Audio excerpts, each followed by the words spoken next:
A maioria de nós tem duas vidas: a vida que vivemos e a vida não vivida dentro de nós. Entre as duas está a resistência. Em certos momentos da vida, experimentamos um chamado do nosso eu superior, instando-nos a seguir em direção a uma vida mais nobre.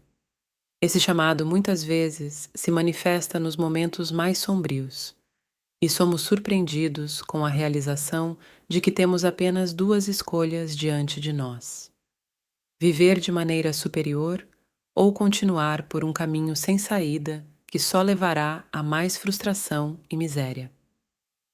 Embora essa aparição do nosso eu superior possa nos fornecer inspiração temporária, raramente obedecemos suas ordens por muito tempo.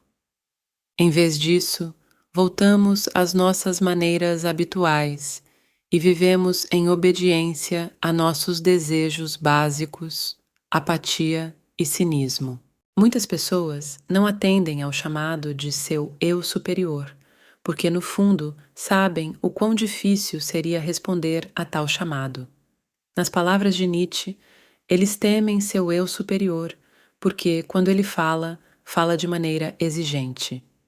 Nietzsche, humano, demasiado humano. Desejam os frutos do sucesso, confiança e coragem que acompanham a autoevolução, mas não estão dispostos a passar pela disciplina e dor necessárias para alcançar esses frutos. O que tais indivíduos carecem nessa situação é ambição. Sem acender o que o poeta Hölderlin chamou de o fogo sagrado dentro de nós, poucos estariam dispostos a passar pela tarefa hercúlea de efetuar uma mudança positiva em si mesmos. A ambição, eu vim a acreditar, é o fundamento mais primal e sagrado de nosso ser. Sentir ambição e agir de acordo com ela é abraçar a chamada única de nossas almas. Não agir sobre essa ambição é virar as costas para nós mesmos e para a razão de nossa existência. A falta de ambição, no entanto, não é a única coisa que nos segura. Cansados de desperdiçar a vida, afogados em nossas tristezas e maus hábitos, surgem momentos em que desejamos profundamente nada mais do que a oportunidade de dedicar o trabalho árduo e disciplina necessários para viver de maneira superior. No entanto, por alguma razão, simplesmente não conseguimos progredir. Sentimos um forte puxão do nosso eu superior, mas sentimos um puxão mais forte na direção oposta, opondo-se a cada tentativa de dar um passo na direção certa. Steven Pressfield chamou essa oposição interna de resistência e alertou que é o maior inimigo que jamais enfrentaremos. A resistência é a força mais tóxica do planeta.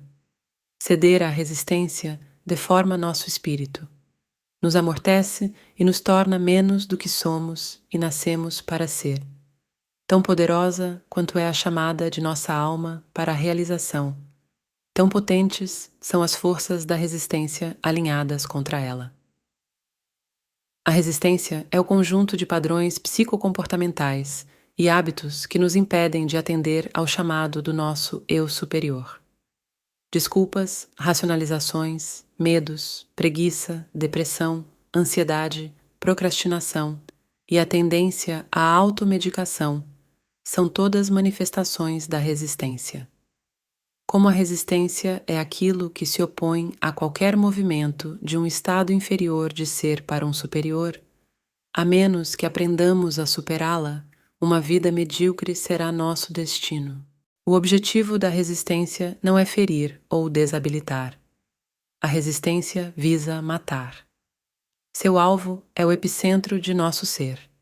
Nosso gênio, nossa alma, o presente único e inestimável que fomos colocados na Terra para dar e que mais ninguém tem além de nós. Quando a combatemos, estamos em uma guerra até a morte. Por volta de 2.300 anos atrás, no que hoje é o norte da China, uma linhagem de líderes militares colocou sua sabedoria coletiva em forma escrita, moldando o que hoje é conhecido como a arte da guerra, de Sun Tzu. Embora a intenção principal do texto fosse fornecer a líderes militares insights sobre como subjugar seus inimigos, sua profundidade reside no fato de que oferece sabedoria atemporal sobre como lidar com qualquer forma de conflito e qualquer tipo de inimigo. Assim, para conselhos sobre como superar a resistência, o inimigo interno, podemos recorrer à arte da guerra para obter insights. Se você conhece o inimigo e conhece a si mesmo, em 100 batalhas não corre perigo. Se você se conhece, mas não conhece o inimigo, uma vitória para uma derrota. Se você não conhece nem o inimigo, nem a si mesmo, em cada batalha certamente será derrotado. Como este antigo conselho sugere, para superar a resistência e nossa tendência à autossabotagem, não devemos ignorá-la ou fingir que ela não existe, mas estudar os traços típicos que ela exibe para nos fortalecermos contra ela. A característica definidora da resistência é sua universalidade. Sempre que usamos desculpas para justificar nosso modo de vida servil ou permitimos que a apatia defina nossos dias, estamos envolvidos em tendências que são universais e compartilhadas por todos, até mesmo pelos mais bem-sucedidos entre nós. Não é possível erradicar a resistência de nossa vida de uma vez por todas.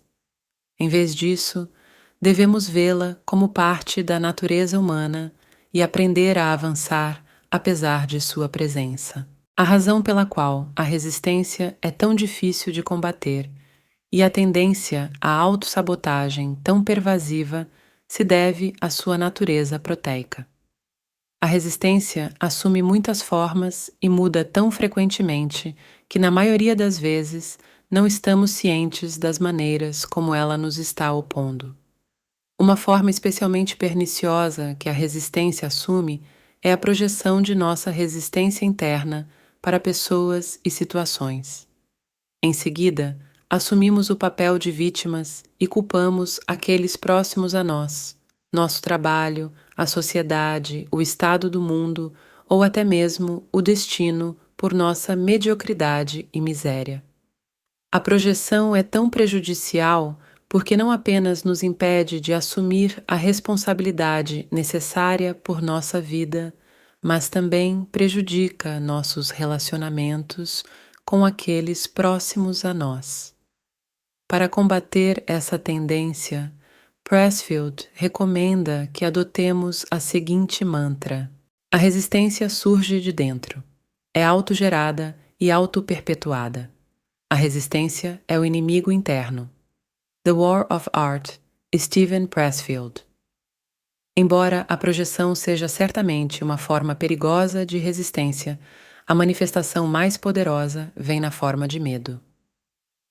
O medo em resposta a algo potencialmente prejudicial é uma resposta natural e saudável, mas não tememos apenas aquilo que representa uma ameaça para nós, mas também aquilo que é o nosso bem mais elevado. Temos medo de nossas possibilidades mais elevadas.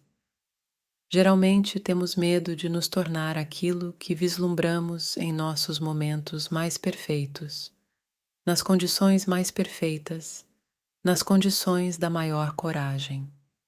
Esse bem mais elevado que tememos, Steven Pressfield chamou de verdadeira vocação. Viver a serviço de tal vocação é centrar nossa vida em torno de uma forma de trabalho produtivo que achamos desafiador e intrigante. Quanto mais tememos um trabalho ou chamado, mais certeza podemos ter de que precisamos fazê-lo. Com esse conhecimento, podemos utilizar nosso medo e deixá-lo nos guiar na direção de nossas possibilidades mais elevadas.